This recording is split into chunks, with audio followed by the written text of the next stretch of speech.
ಎಲ್ಲರಿಗೂ ನಮಸ್ಕಾರ and a warm welcome to the show, which is as mentioned beyond the horizon. But before we dwell into it, I would like to briefly trace the ISRO's track record so far and highlight some of its achievements. As we all know, ISRO was established in 1969, August 15th. And before I came, Chethan was telling me that scientists had already started the space research before that, right from 1961. It was called INCOSPAR, right? Yeah, INCOSPAR, before it was renamed as ISRO in 1969. So ISRO has come a long way from those humble days. And ISRO's first project was Aryabhatta, named after the legendary Indian mathematician and astronomer. And he was born in 476 CE. And the first project, Aryabhatta, was a major success. It was actually an experimental satellite. So it took off very well, and it was the deja vu moment for us at that time. I was 13 years old then, and I got very vague memories of that particular event because that year, or 6 months before that, the Indian cricket team faced West Indies, and the KCA Stadium, now Chinnaswamy Stadium, hosted the first ever Test match. So we kids were more excited about the cricket rather than Aryabhatta journey. So since then, if you look at it, ISRO has conducted 132 missions so far, including 102 launch missions. And they have made 9 re-entries and launched 433 satellites from 34 countries. And the list is very long to mention here. And from those days till now, and cricket has come a long way, and ISRO has also come a long way. In cricket, we have won 2 World Cups in 50 format, 2 World Cups in T20, and 2 Champions Trophies. And ISRO has much more than that in the same period. And the latest being Shubhanshu Shukla going to space and coming back. And recently we had the Nisar mission completed. So here we have 2 eminent people with me to discuss about this. So let me first turn to Dr. R Guruprasad, a veteran scientist. Doctor, when the first Indian went to space, the ISS was not existing. The ISS, the International Space Station, was not even in existence. And by the time Shukla went, the ISS was already 20 years old. Why this long glaring gap? Because if you see, even the cricket crazy fans could not wait, did not have to wait so long, because we won the second World Cup in 28 years and the TT World Cup in 17 years. What was the reason for this long gap? Good evening to Mr. Vijay and Chethan, both. Both are veteran journalists. Thanks for introducing me. I want to compete with them. I'm not a professional journalist, but more than my association with ISRO earlier and my present status, present job with the planetarium, I would like to introduce myself as a passionate and freelance science writer and broadcaster, writing and broadcasting both in Kannada and English, both languages. I'm equally at ease. Okay, thank you very much. So kindly consider whatever I talk to you people today as though it is coming from a passionate science communicator. I'm not here to canvass for ISRO, for which I worked earlier. Neither I'm putting forth the views of JNP. But anyway, as a passionate science communicator, whatever Vijay asked just now, yes, I can answer. There are many reasons for that.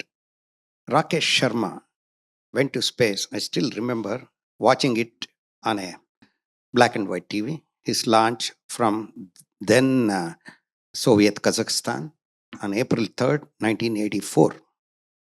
He flew in a Soyuz spacecraft built by the Soviet Union, okay, which was sitting on top of a Soyuz rocket, okay, that was also built by Soviet Union from Soviet Kazakhstan, from Baikonur Cosmodrome. World was different, bipolar world. So Soviet Union in those days was interested in taking journalists from friendly countries to their space station. The one which was in existence at that time was Salute 7. Rakesh Sharma flew in a Soyuz spacecraft, went to Salute 7 space station and lived there for about a week, did yoga, all kinds of stuff. He took Indian cuisine and enjoyed with others. And of course, some meaningful experiments were done. After that, to your question, Vijay, why it is 41 years? India did not have any human space flight program. If you see till 2018, till our Honorable Prime Minister mentioned about a boy or a girl, a son or a daughter going from India from the Indian soil in an Indian spacecraft launched by an Indian rocket.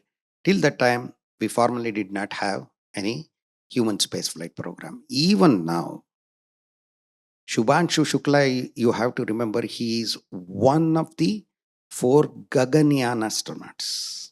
I told you, Gaganyaan intends to fly Indian space travelers from the Indian soil in an Indian rocket, and that too in a spacecraft built by India, sitting on top of that rocket and bringing them back safely.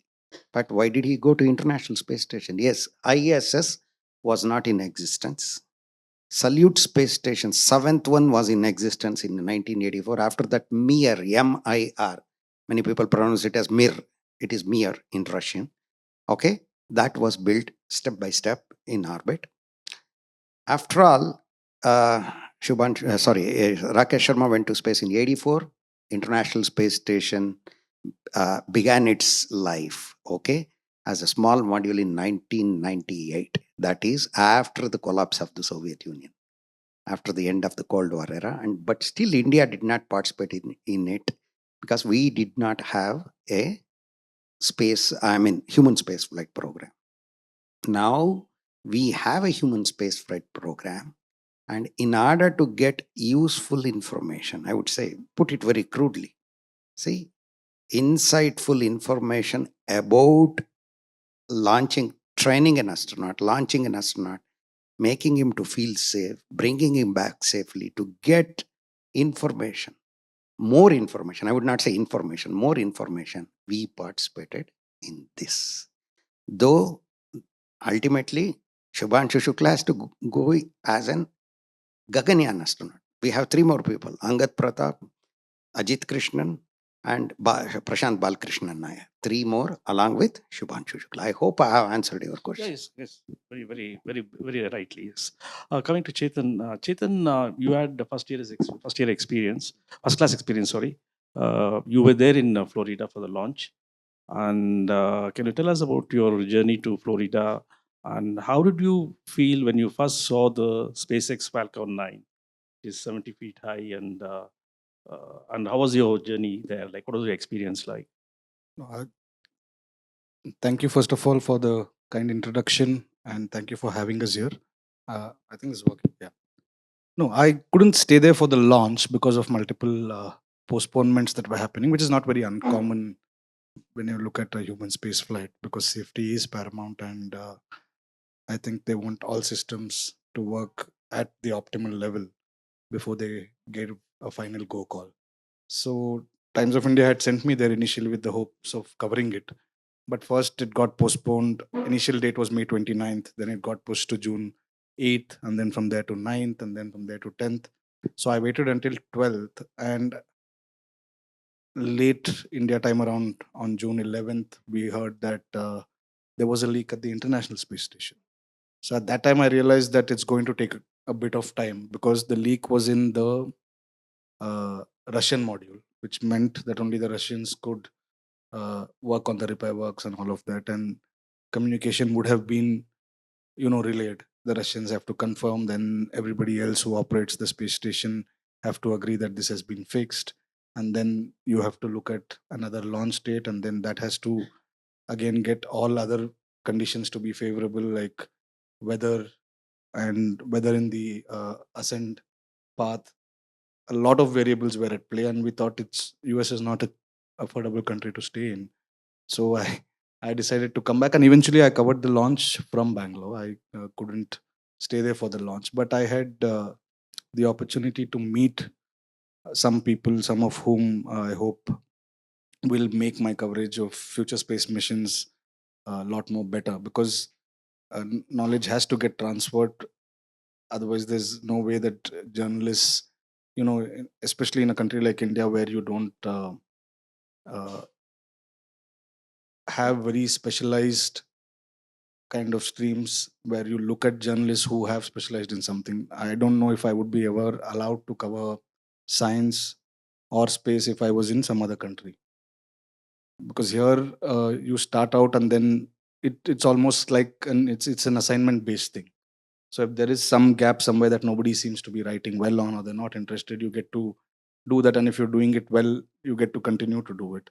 And if somebody is straight from college, usually you get put into a place that has vacancy. So your first job decides whether you become a business journalist, you become a sports writer, you become, or you join the desk where you're doing editing and production work. So all of that gets decided like that. At least when I joined 18 years ago, there was not so much emphasis on having to have a journalism degree, which I think was good, because you cannot teach journalism in classrooms. And so I didn't get to see the launch firsthand from the spaceport there, but I visited the spaceport while I was in Florida. And while I was there, I also got to meet Dr. Kamna, Shuk's wife. So I had the opportunity to interview her. In fact, nobody else has interviewed her so far. And I met some people from Axiom whom I had met earlier during my earlier visit, which was not through Times of India. I had gone there on a personal thing. Then I had happened to meet some of them that was in Houston. So Florida, one other trivia kind of a thing, the launchpad from which Shubhanshu Shukla took off was the same launchpad from where Neil Armstrong and Buzz Aldrin had taken off for the Apollo mission, and they eventually landed on the moon. And to add to the first question, why so long and all that, and you juxtaposing it with cricket, see, Indians have been playing cricket from the time the Britishers were here. Space exploration by humans started only with the advent of the Cold War. So you should understand how recent space exploration is. It's barely 7 decades of space exploration that humans have done. And it's not something that where technology is shared very easily. It's not as easy to build infrastructure from the ground up. In which regard, I think India and ISRO both have done significantly well, especially during the sanctions. In the late 90s, there was quite a bit of a problem. So India has done considerably well, given that all the things are there. And Rakesh Sharma went at that time, like Dr. Guru was saying, it was a bipolar world, and he went with the Soviets. And space has always been about geopolitics. Unlike many other technologies, space, from its advent, it has been about two countries racing to be the first, conquering what is called the final frontier now. So India had to wait its time out. And now that Gaganyaan was announced, you had astronauts who were selected and who are being trained. If you remember, they had gone to Russia for an extensive training thing. So India is still sort of true to how the space sector has been. Even the International Space Station, if you see, the Russians and Americans collaborate there while they keep fighting back here on Earth. The two space agencies, Roscosmos and NASA, work very closely there.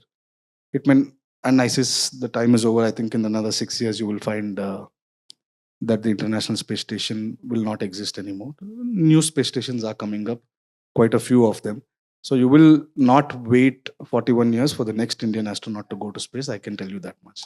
No, why about cricket was, I agree with you, but cricket was played during the colonial times, but the World Cup was started only in 75.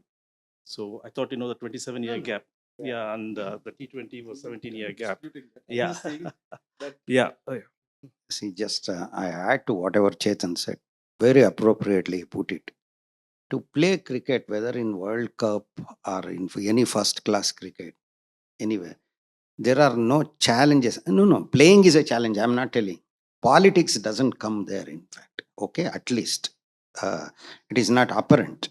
Okay, but in space, as he put it, see, space flight began during the Cold War, and the success in space scored by a country was seen as reflecting the positive aspects of the political system from which it was exhibited.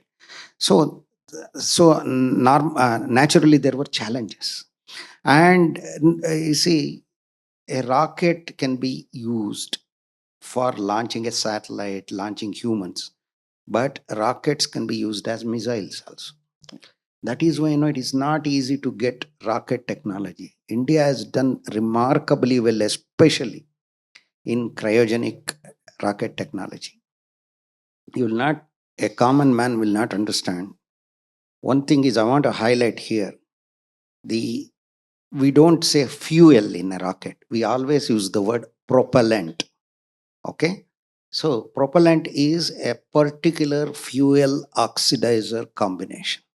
Instead of telling father and mother, we say parents. Like that fuel and oxidizer, you can take it as propellant. In fact, in the case of a cryogenic rocket engine, the fuel is liquid hydrogen and the oxidizer is liquid oxygen.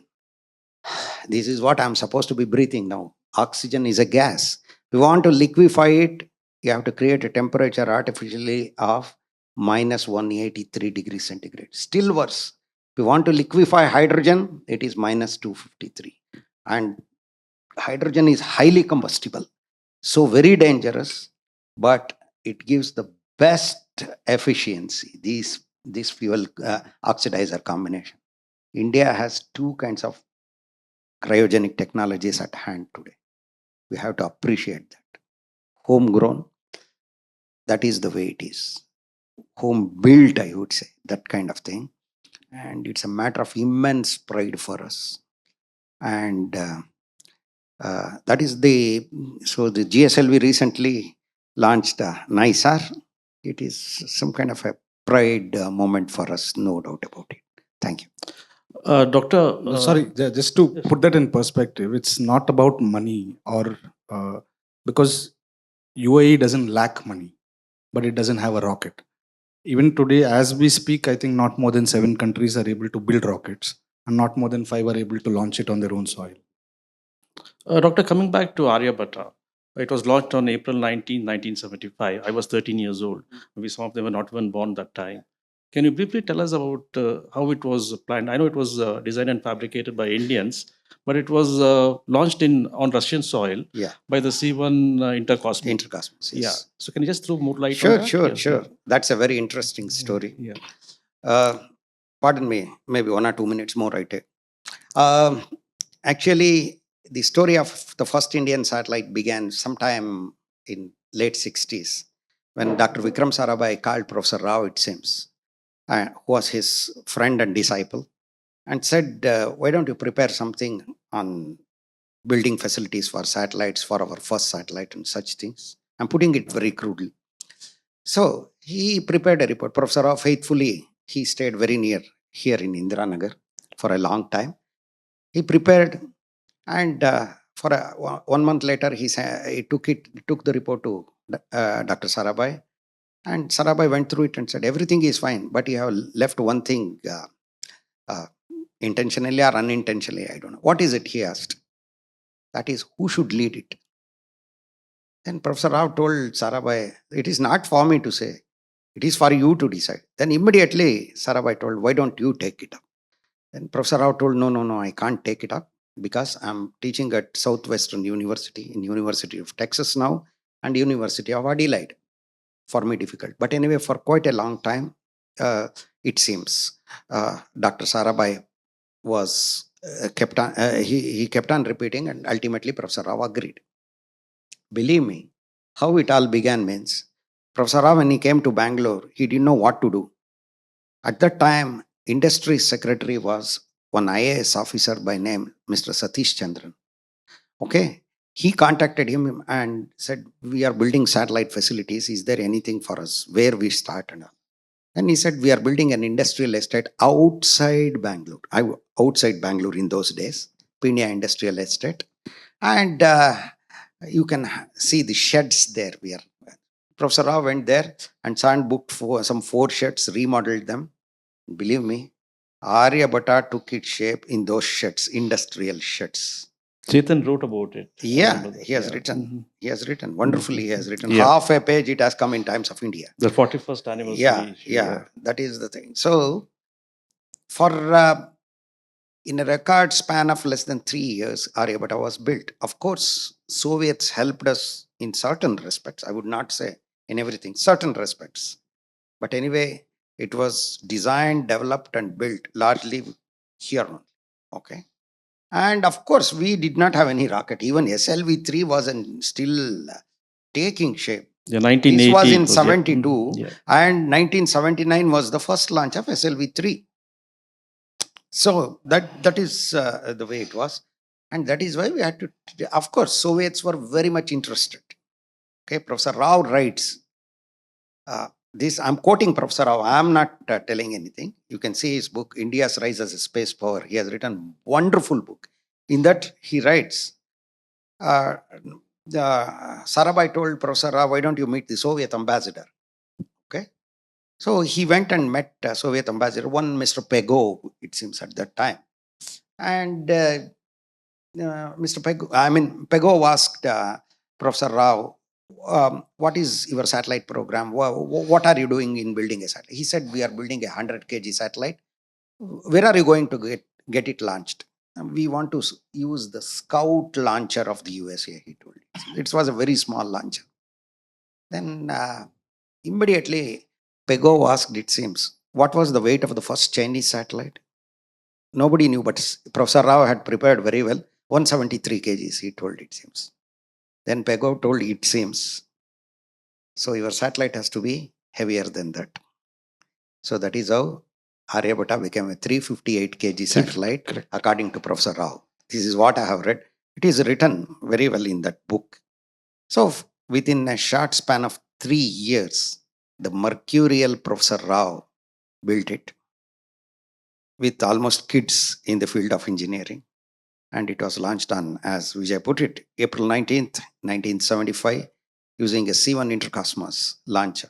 That is a very medium range launcher.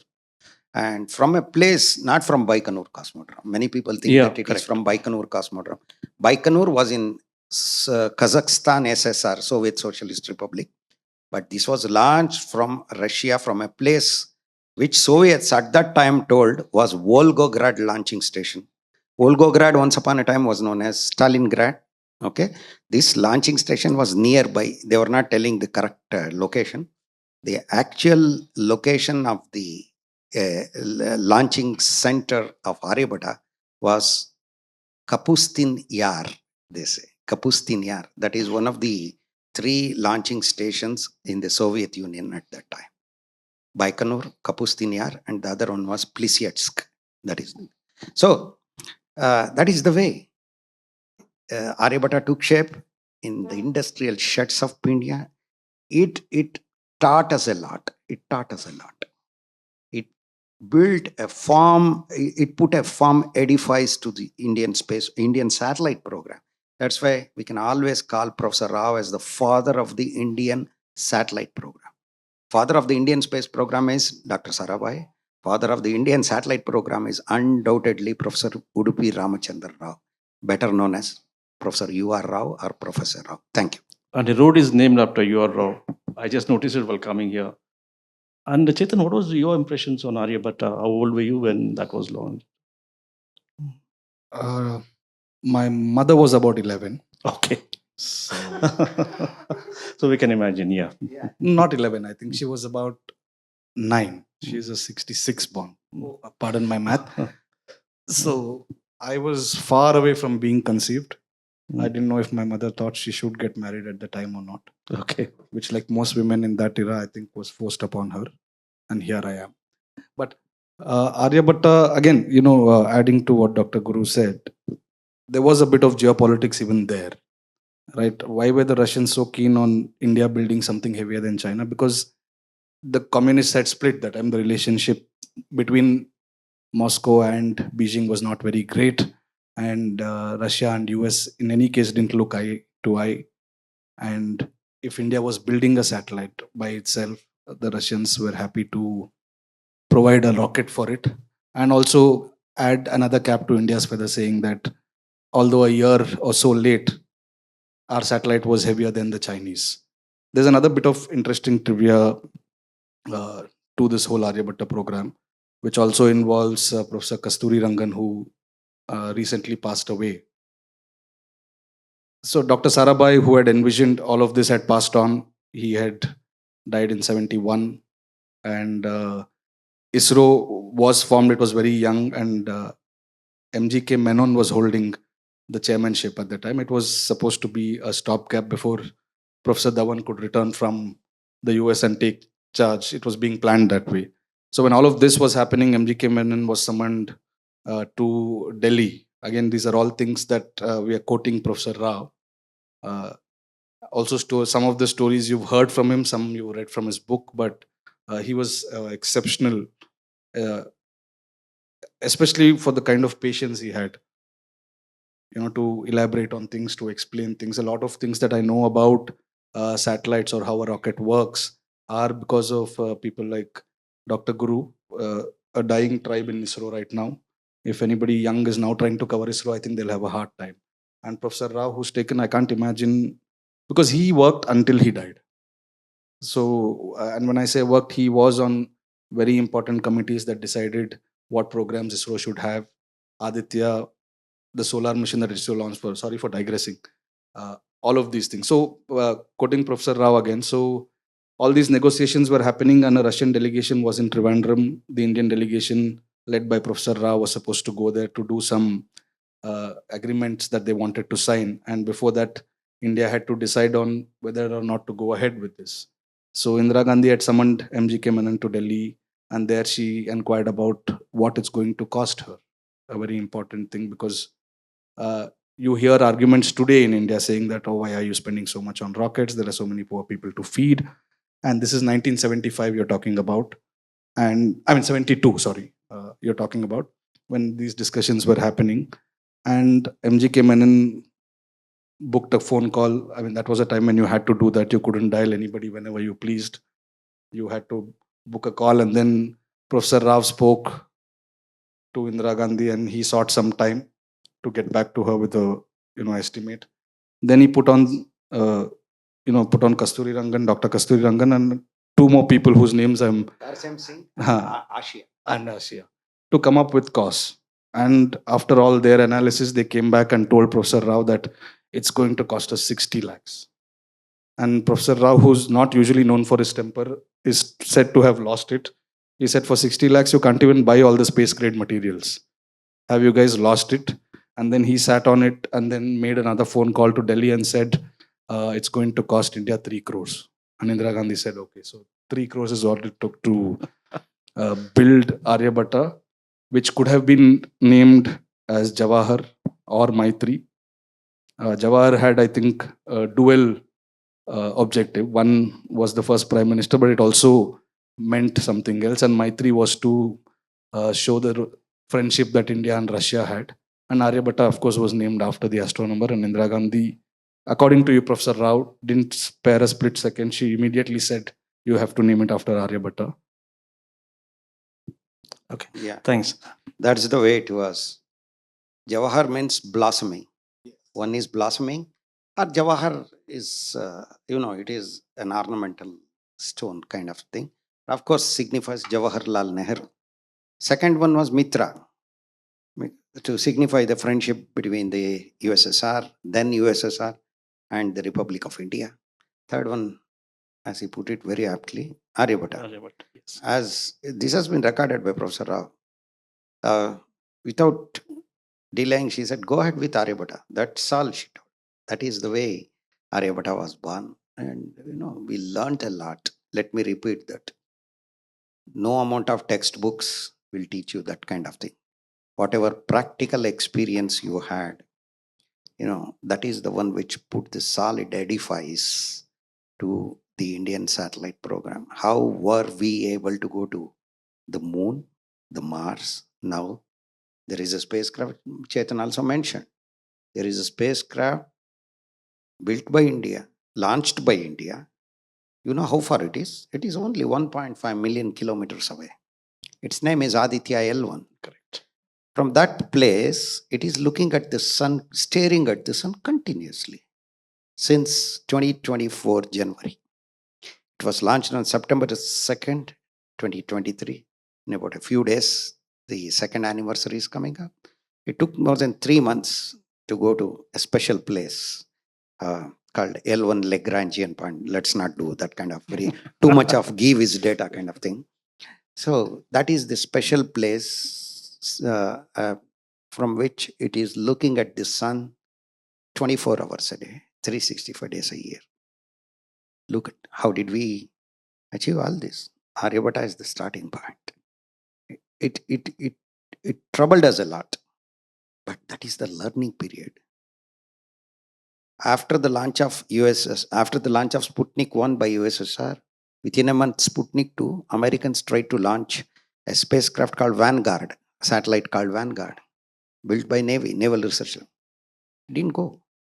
They lost some billions of dollars on that, I think. No, not that, but it hurt their pride. Okay?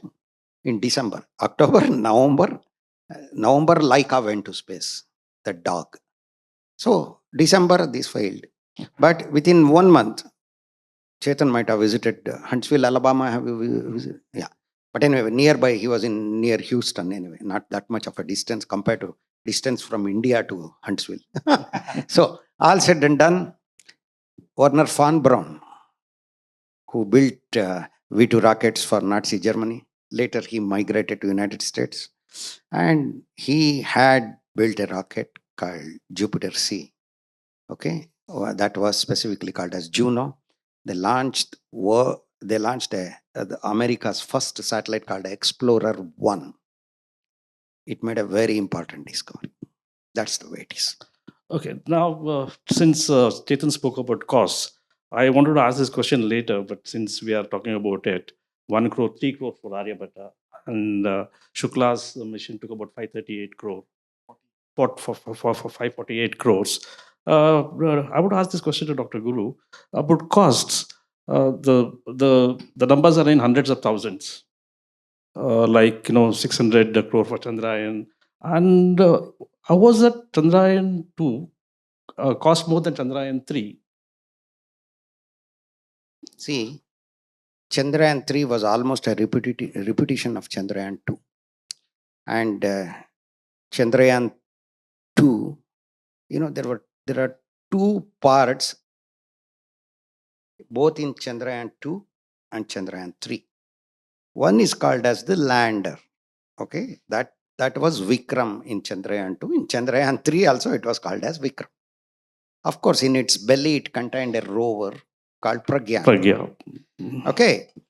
The other part of Chandrayaan 2 and Chandrayaan 3, there is a little bit of difference. Chandrayaan 2, the other part, other than lander, it was called as orbital module. Okay, it had some 10 to 11 instruments, very, very sophisticated instruments. And in Chandrayaan 3, we have what is known as a propulsion module, not as orbital module. It doesn't have, except only one modest scientific experiment is there on that. And Chandrayaan 3 was a repetition of Chandrayaan 2. So when you are developing a new spacecraft, for example, compared to Chandrayaan 1, Chandrayaan 2 was way ahead, was having more weight, more complicated. Okay, that is why it took more time, more tests. That's why it took more. And it was longer also, because 2008 to 2019. Yeah, that is correct. But this one, 2019, one part has succeeded, the other part did not. Failure. And Chandrayaan 3, everything has gone very well. Very well, yes. But let me tell you to this audience, I'm sure Chetan agrees with me. He has written this. People think that when we did not land on the moon in Chandrayaan 2, everything was lost. That is not the case. Till the spacecraft, the Vikram lander was barely 2 kilometers from the lunar surface, not the Earth's surface, lunar surface. It was working well. Then bust. That is inevitable. Many a times in space. Space is not for the faint-hearted. No. Once during Kalam's time, Dr. Kalam, First flight was a failure. Did we start weeping? No, we set it right and went ahead. That is the way. Failure is not an option always. Okay. So, anyway, all said and done, Chandrayaan 2, even today at this moment of time, let me tell you, at this moment of time, the orbital module of Chandrayaan 2, not Chandrayaan 3, Chandrayaan 2 is circling the moon at a height of about 100 kilometers. You know what is the resolution? About 30 centimeters. A feature which is as small as 30 centimeters, not meters, can be seen by this spacecraft orbiting at a distance of, at a height of 100 kilometers from the lunar surface. I am not telling anything, it is published already in the open sources. So that is the reason why. These are the reasons which contributed to the cost of Chandrayaan 3 being less than Chandrayaan 2. But even then, Chandrayaan 3 cost was much lesser than the multilingual film Adi Purush. See, yeah, probably Chethan will Yeah, I think answer these kind of things more Yeah, I colorfully. mean, other projects are there which are much cheaper than And Hollywood films. I will also. add I later. also, Let him. although I have not done it personally, I mostly blame the media for this kind of thing, comparing space missions to movies and all of that. So, extending that logic, if you stop Bollywood from making some movies, you can eradicate poverty in one of the small countries in Africa. But things don't work like that. And also, you should understand that these are not comparable. Even when India sent something to Mars, people were trying to compare it with the United States had a mission called Maven at the same time, which launched much later than India, but reached Martian orbit around the same time as what we call MOM, Mars Orbiter Mission of India, reached. But they were carrying different instruments. Their objectives were different. Maven was a lot more sophisticated because that was not the first time the US was going. So to say that India's mission was cheaper than US, it doesn't work like that. There are a lot of things that get added.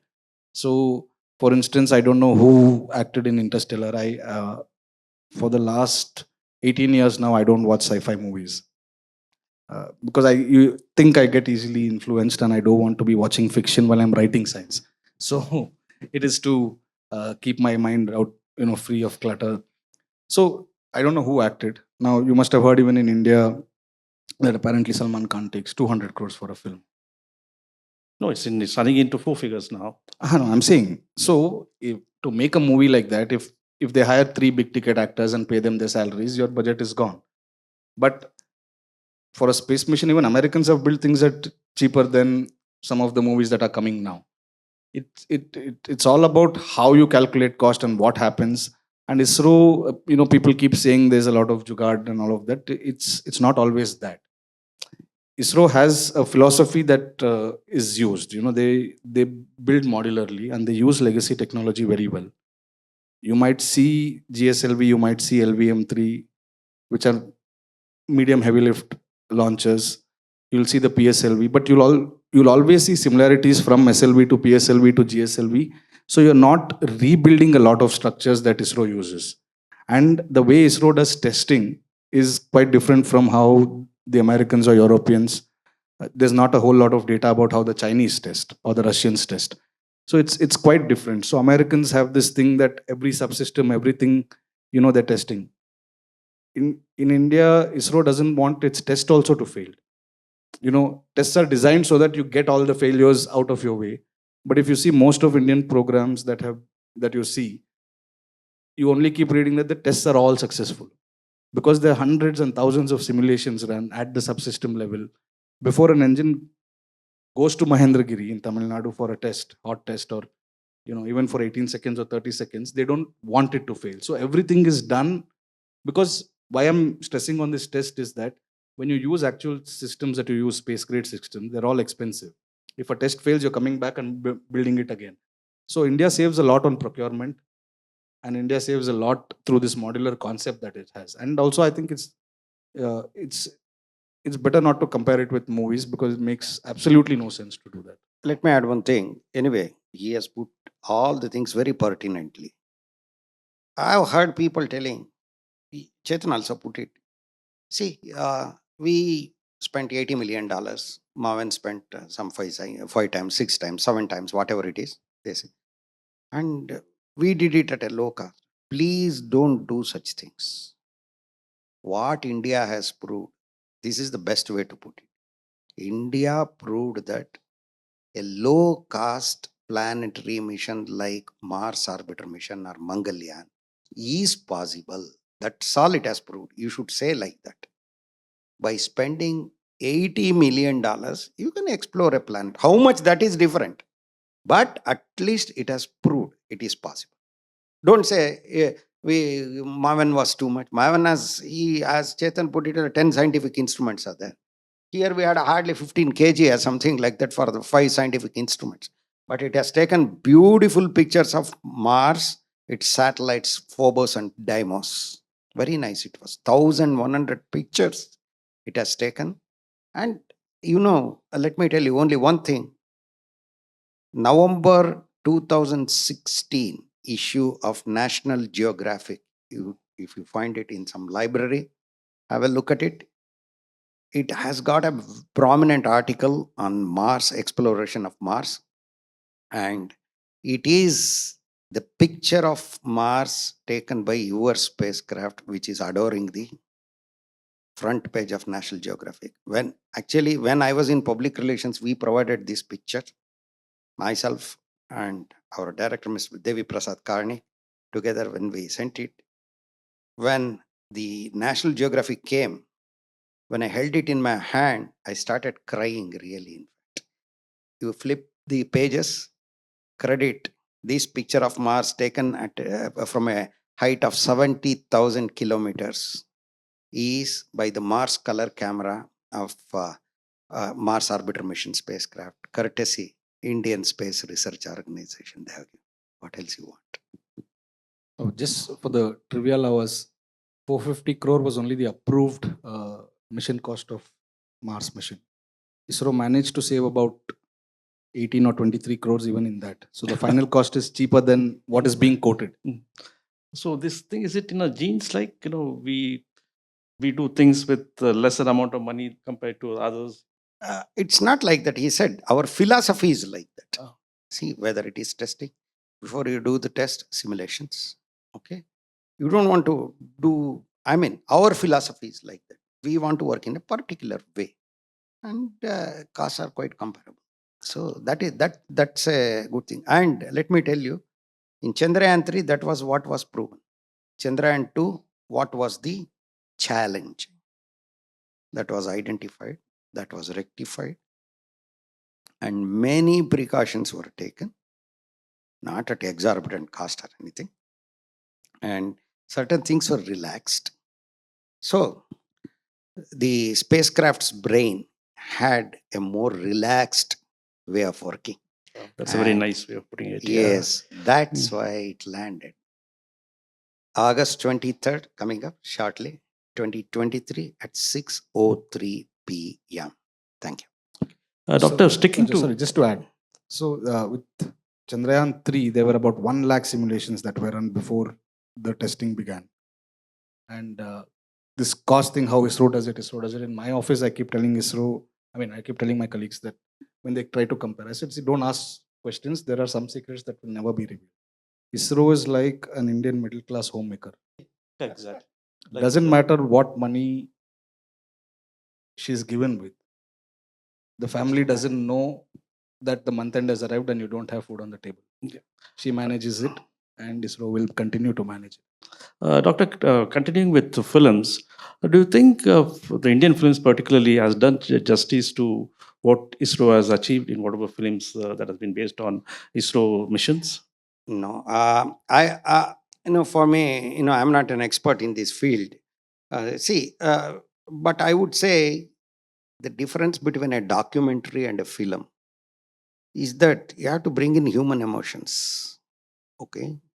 So naturally, certain exaggerations will be there. You take the case of Apollo 13. Unfortunately, Jim Lovell has died yesterday, Apollo 13 commander.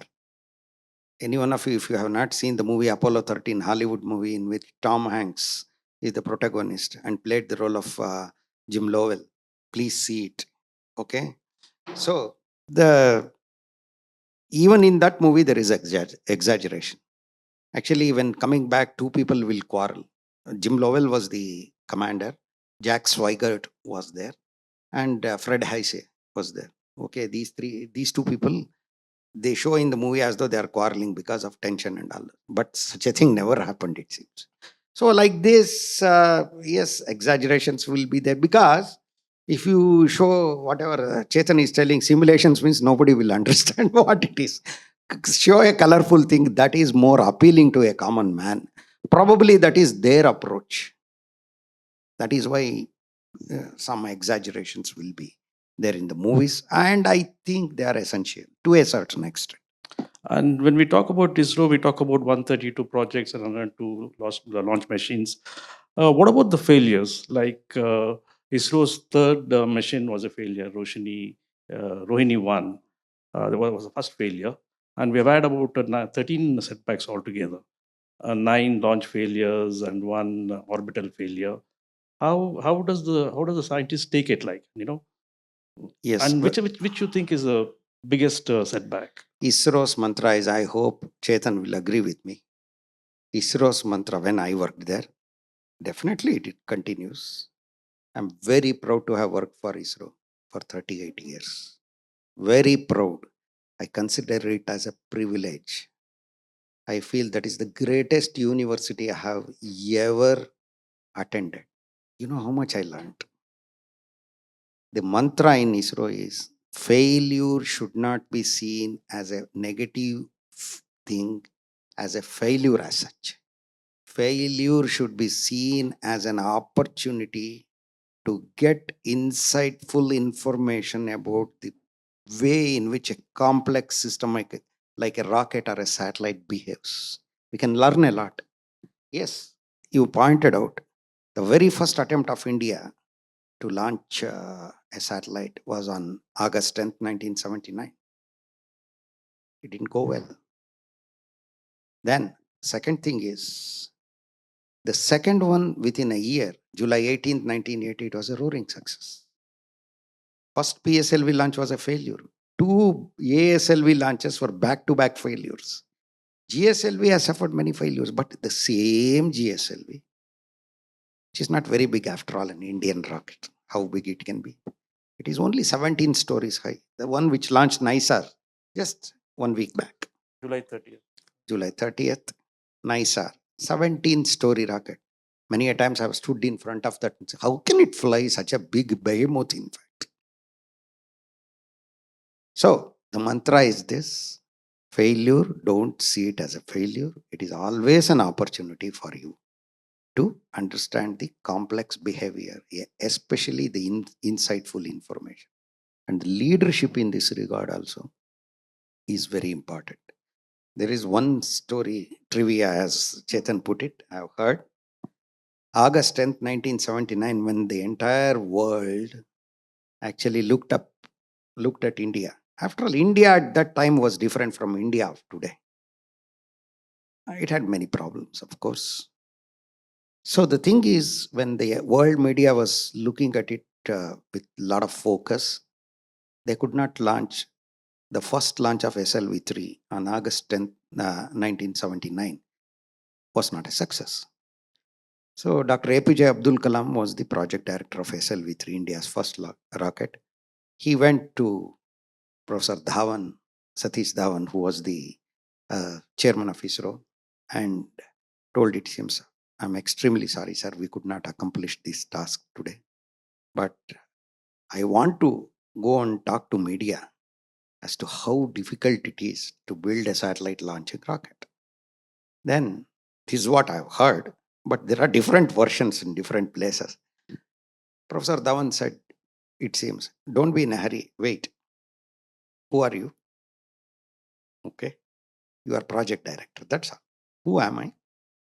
I'm the chairman of ISRO. Let me handle it. So he went to media. Professor Dhawan had an MA in English in addition to his engineering accomplishments at Caltech. He had an MA in English. So he coined a phrase, partially unsuccessful. Nobody had heard that. So according to him, it was a success. Partially, it was unsuccessful. Like Extremely. Chandrayaan 2, I think. Yes, that kind of thing. Then on July 18th, 1980, within a year, the second launch was there. It was a roaring success. Then Kalam came to him and beamingly, he told, "Sir, we have accomplished it. You please go and talk to the media as to what we have done and what is the significance of it." Again, Professor Dhawan told, "Wait, who are you? You are the one who have accomplished with these kids.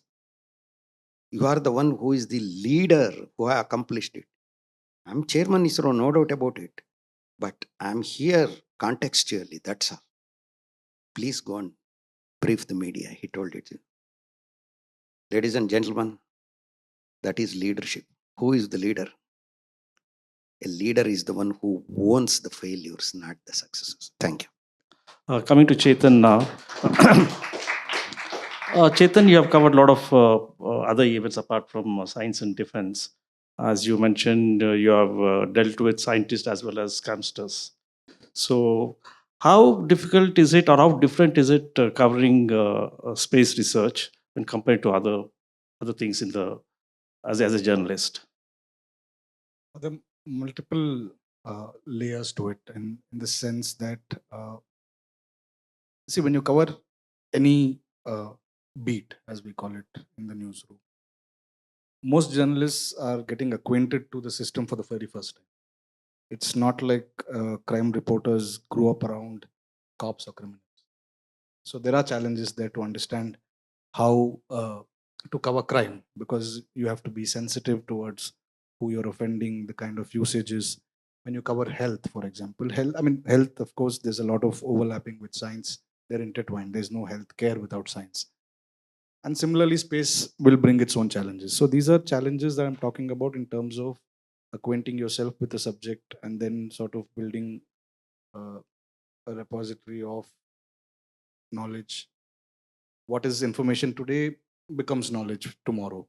So how do you accumulate that, and how do you create a network of people who can help you accumulate this information, which will turn into knowledge? Those challenges are common to every beat, and they vary in magnitude and in scale, because when you speak about rocket, and we often hear that this is not rocket science, so you can do this.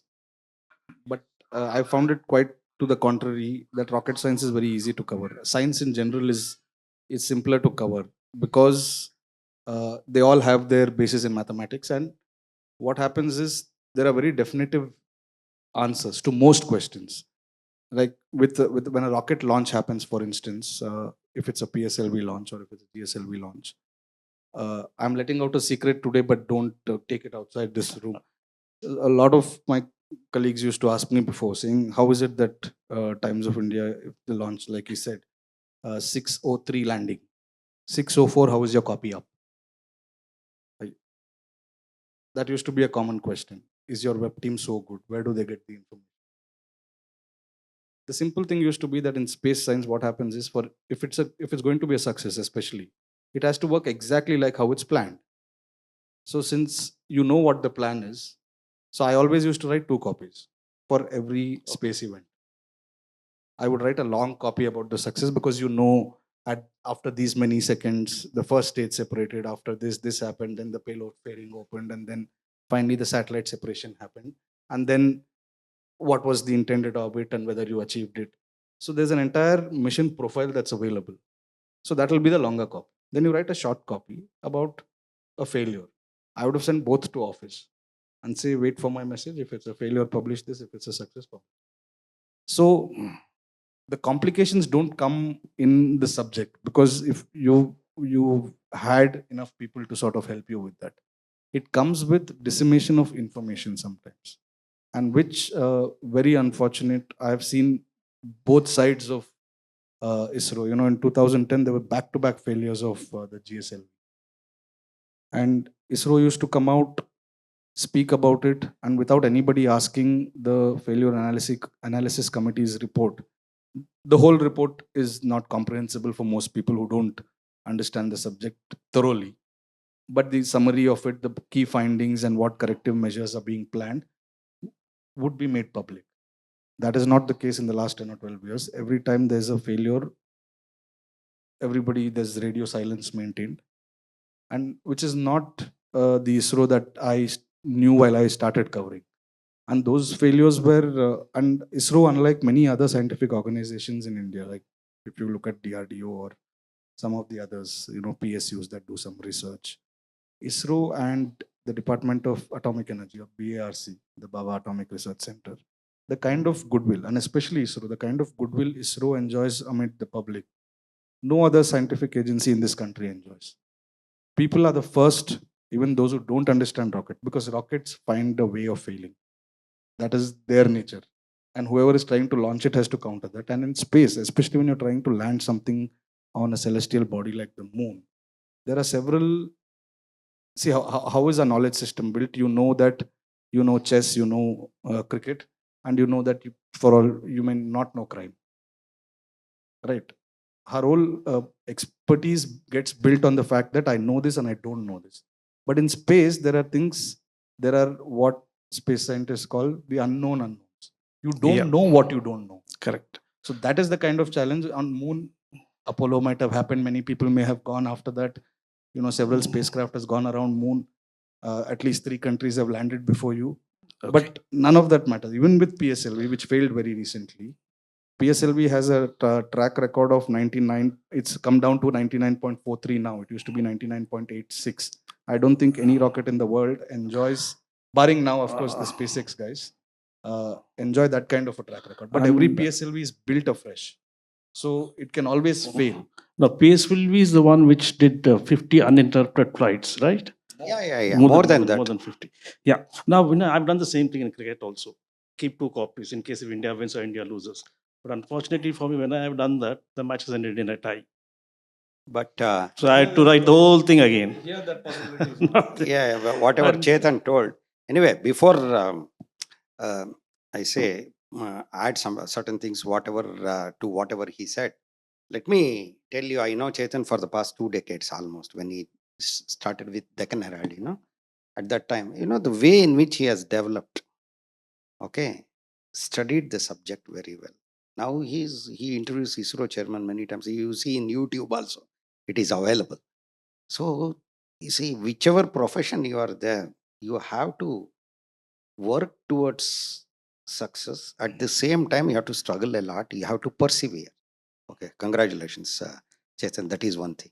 This is what honestly I'm telling. Let me tell you. And he said that 2 copies he sends. I remember 2 things. All of you know that Neil Armstrong landed on the moon on July 21st, according to Indian Standard Time. We celebrate International Moon Day on July 20th, according to US Eastern Standard Time or something. But when he landed on the moon successfully, I mean, the president of the United States at that time, Richard Nixon, he spoke to him, and he had 2 versions, it seems.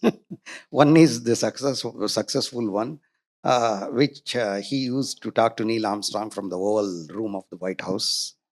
Okay. Then similarly, I don't know whether it is nothing to do with space or anything. There was by quirk of fate, the one capable man became the president of the United States. His name was Harry Truman. Okay. Harry Truman, nobody knew him when he was chosen as vice president by Franklin Delano Roosevelt. And when Roosevelt died, he became president, and he had to take a very important decision whether to drop atom bomb on Hiroshima and Nagasaki. That is different. But later, when he stood for election, people were sure that he would get defeated by one Thomas Dewey or something. So one newspaper became so confident, it went to print. Okay, so and said Dewey defeats Truman. But within a few hours, when the results were declared, it was Truman who had won. So he brandishes the newspaper, Dewey defeats Truman. I still remember that, in fact. That happened with Chandrayaan 2 also. There was a Malayalam paper I will not name, because the timing was such, it was happening at around 3 in the morning, Chandrayaan 2. So we were all waiting. We hadn't sent our pages to the press.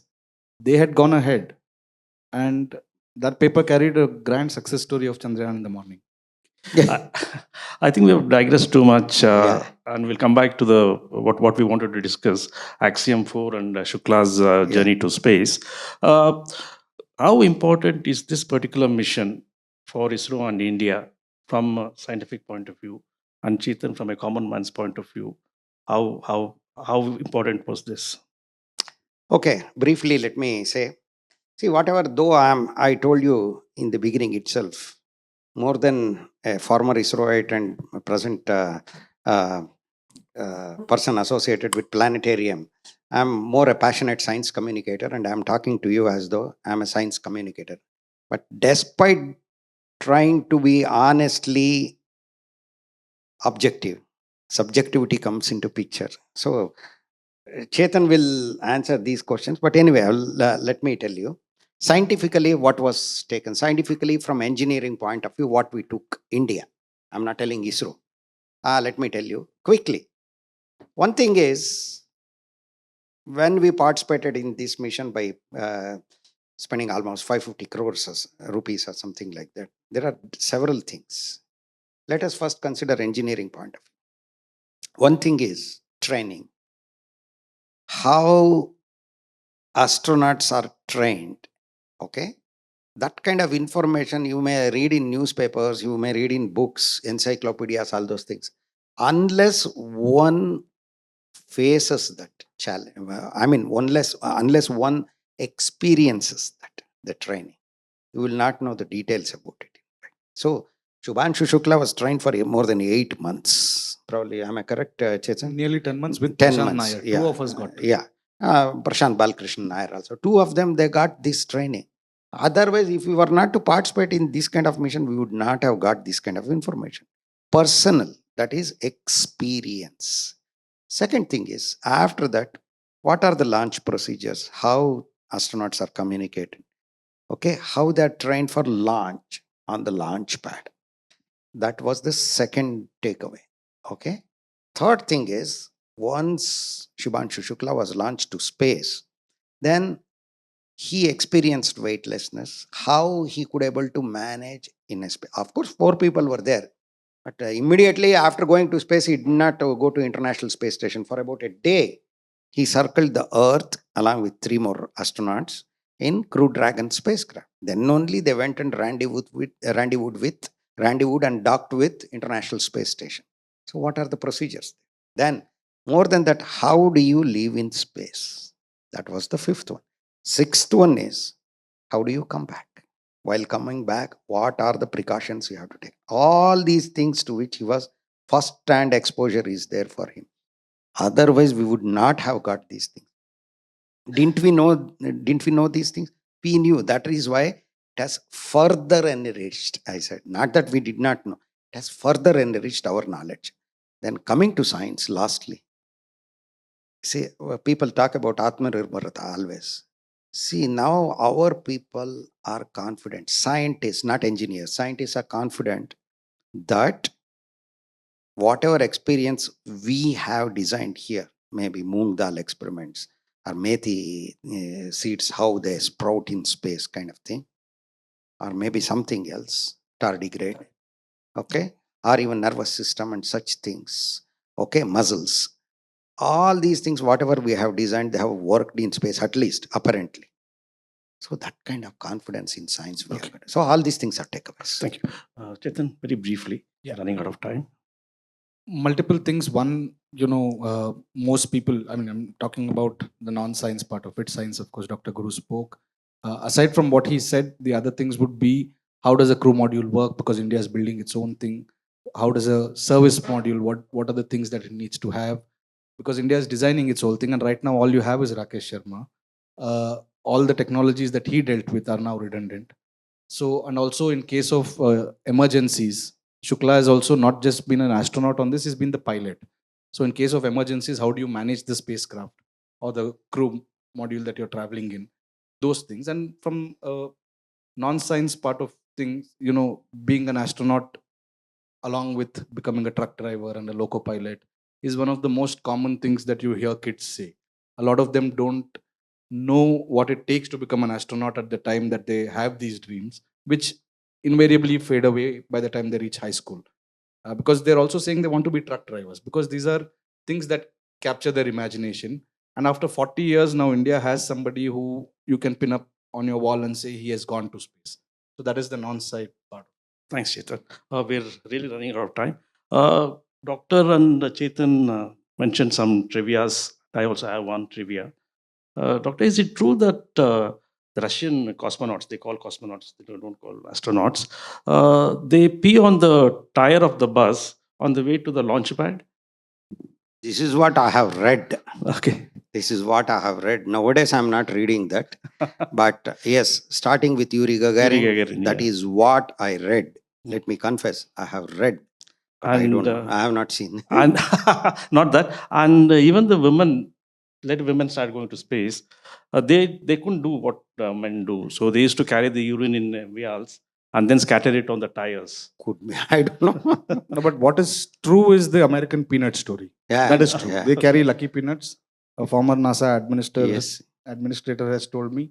And this time they officially said it even during the launch of NISAR. Their mission control guys there were with a bag of peanuts. And the latest is that the latest suits, space suits that have been designed, they're making it sure the crotch area is in a different place. Okay, anyway. But give me 1 minute, I will tell you what they do before they embark on the lift, I mean elevator. You told the very first American astronaut, in 1 minute I will finish.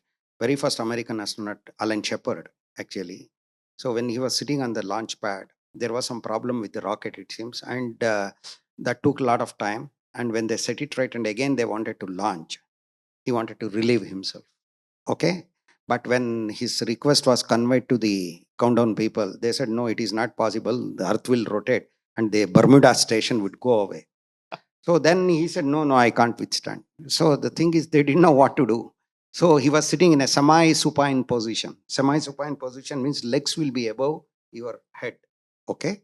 He was sitting like that. They said, if you want to relieve yourself in the same position, you do it. He had to. So all of you know about classical Hamletian dilemma, to be or not to be. New Scientist magazine 40 years back wrote, to be or not to be. That was the question itself.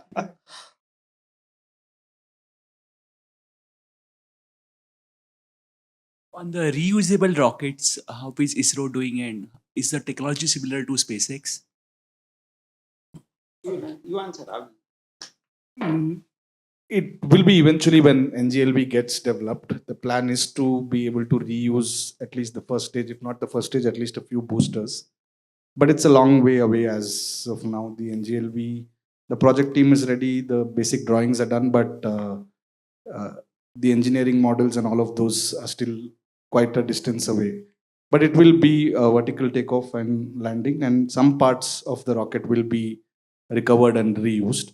India is still looking at whether or not the recovery will happen on land or sea. Both options are open as of now. No final decision has been taken. See, actually, as far as reusability is concerned, as early as 2007, India tested what is known as space capsule recovery experiment, in fact. Okay. Launch a capsule to orbit, let it circle the Earth like a satellite, then make it to come back. It was successful in the very first attempt itself. Okay. Now we have what is known as RLVTD, Reusable Launch Vehicle Technology Demonstrator. RLV is a long way off. It's a big vehicle. Reusable launch vehicle. Now what we are developing is the technology demonstrator. Okay. That was launched in 2015, not to orbit, to a height of 126 kilometers or something, and it came down successfully, made a virtual landing. That is a different kind of technology. And now when you asked about whether it is Elon Musk's kind of thing, whatever Chetan told, yes, that is. Now the RLV in fact has also in Chitradurga last year has achieved a landing. That if you know how the space shuttle looks, this looks a lot like that. It was initially for a two-stage, two-orbit kind of a thing, but a few more tests have to be done on that. Right now, Chitradurga, there are a lot of other issues. In that runway, you can only take off from one side and land from one side, and it's a heavy commercial airspace. So clearances for a certain altitude only can be approved. There's a lot of things there. But two things are working. Like Dr. Guru said, RLV is one and NGLV is one. NGLV will be the one that you'll use for satellite launches. And RLV, eventually when it happens, could be for crew. But you may think that India is late and all those things. Even in United States, had it not been for Elon Musk, it would not have been demonstrated this early. But he is making it routine.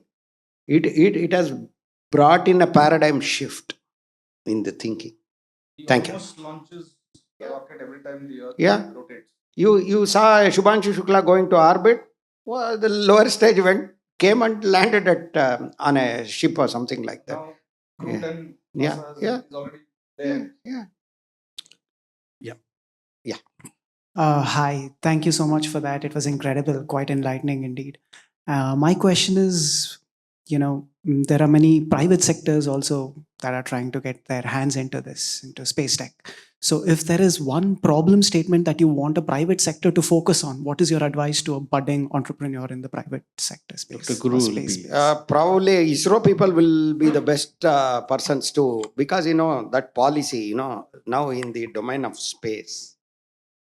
Okay, ISRO is supposed to concentrate on technology development. And when it comes to commercialization of India's space capabilities, we have an organization called NSIL, New Space India Limited. And when it comes to hand holding and regulating and enabling a level playing field, as they say, that is in space. Okay, what they should concentrate on, depending on what is happening in ISRO, probably ISRO people will be the best one. And I think Chethan will answer this also because he's in touch with them for a long time. No, to be specific, what problem statement, there's not one, in the sense you'll have to look at what are the gaps that ISRO would have. One is scale and cadence, the number of rockets you can build and launch, because ISRO has always been mission specific. There is a demand. ISRO used to work on a demand driven model and not build things and wait for something to happen. If a rocket would be built once you've decided that you'll put a communication satellite in space or a remote sensing, or you want to go to moon on, only then the rocket building starts. But now that there is so much demand for satellites, especially small satellites, one thing the private sector could do is to be able to have a quick turnaround time, for which they need to really scale up. And I don't see that happening anytime soon. There are two rocket companies that are trying to build their own rocket, one of which very closely resembles what ISRO has already built. And the other one is trying its hands with cryogenic, which is a really challenging thing, because to handle propellants in the liquid state is quite challenging. And the other thing that has happened is that the SSLV that ISRO has built, the TOT will now, the agreements will start coming out soon. HAL has backed the order. It has been the highest bidder, and HAL will start making it. So one is that problem statement. And in the satellite thing, you can look at remote sensing, which some companies are doing. And also SSA is a big, space situational awareness is a big thing. But one other thing that they have to look at is how quickly they can do this, in terms of whether they can achieve constellations or not. It's a really far away. Those things are. Private sector is at a very nascent stage in India, and you will not have mavericks like Musk here. Here, companies, the big companies, you're in, Reliance and all of them, are ROI driven. The only company I could think would invest for the sake of investing were Tata's, where at one point, because the kind of contributions they have made to science, nobody else has made. Your IIC is just one example. But Indian companies, the big companies, are all ROI driven, and I don't see them putting in money and be willing to lose it. If Musk is so successful today, it's because he's thrown millions of dollars and he doesn't mind it if something fails. Okay, this time for one last question. Doctor and Chetan, both of you, how do you see ISRO and India's space research going in, say, in next 20 years? And by then, will India have an Indian on the moon? See, already we have ambition. Okay, but it's not a daydreaming or anything like that. The government has thought it out, but it is extremely challenging. See, nobody would have thought, even at the time of Chandrayaan 1, if we were to say that we are going to land in the south polar region of the moon as a pioneer, the first one. Even for me, it would have been difficult even in 2008. And in 1996, I was thinking when I was working in ISRO, what do we do on the moon if we send a small spacecraft? Because 12 people have walked on the moon, dozens of spacecraft have landed, brought back soil samples, robotic spacecraft. What do we do? But it was for your spacecraft to conclusively prove the presence of water on the moon everywhere. Yes, it was, I would not say it was serendipitous. Okay. Yes, it had a payload, of course. That's why you could able to detect. In fact, that was a NASA payload, actually. Then the payload designer told this. Somebody asked, see, after all, it is your payload. Then she said, yes, payload means our instrument, your instrument is. Yes, instrument might be ours, but it worked as part of Chandrayaan-1 spacecraft. That is why we always say, she said very nicely. Her name was Dr. Carla Peters. Okay, Chethan. There's a little bit of a story to that water molecule discovery, which I'll reserve it for later. But in the next 20 years, will an Indian be on moon? No. Maybe in the next 30 years, quite possible. Because India is building the blocks right now. You need multiple technological advancements before you can do that. One, earlier this year, you must have read about the space docking. So these were very small satellites, and the rendezvous and docking happened. But when you're talking about a different celestial body, the rotation that it will have, and because moon landing will take, even for a robotic landing, you saw that Vikram and Pragya were sitting on an orbital module, then they detached and then they went and landed. So if you're talking about the next one with Japan that India is building, will bring back samples, which means something that lands will take off again and come back. So it's not possible for any one particular spacecraft to carry that kind of fuel to do all of it by itself. So it will all happen in relays. So you will send multiple modules, they will dock and undock. Multiple of these dockings and undockings need to happen. And same with humans landing on the moon. So until you've mastered this with the robotic spacecraft, I don't think anybody will send humans there. So one way of doing it is build your own space station, which India is also planning. The first module, going by official timelines, must be by 2035. 2028 to 2035, all the 5 modules are supposed to come up. It's still a distant possibility, but this is an aggressive timeline that ISRO and India have set for themselves. I wouldn't be surprised if 80% of this is achieved within the timeline, but I think they'll cross the finish line a little later, maybe. And in these kind of projects, it's always prudent to be safe than sorry. Yeah, I fully agree. And thank you very much for attending this program. And goodbye till we see you next time. Thank you very much. Thank you.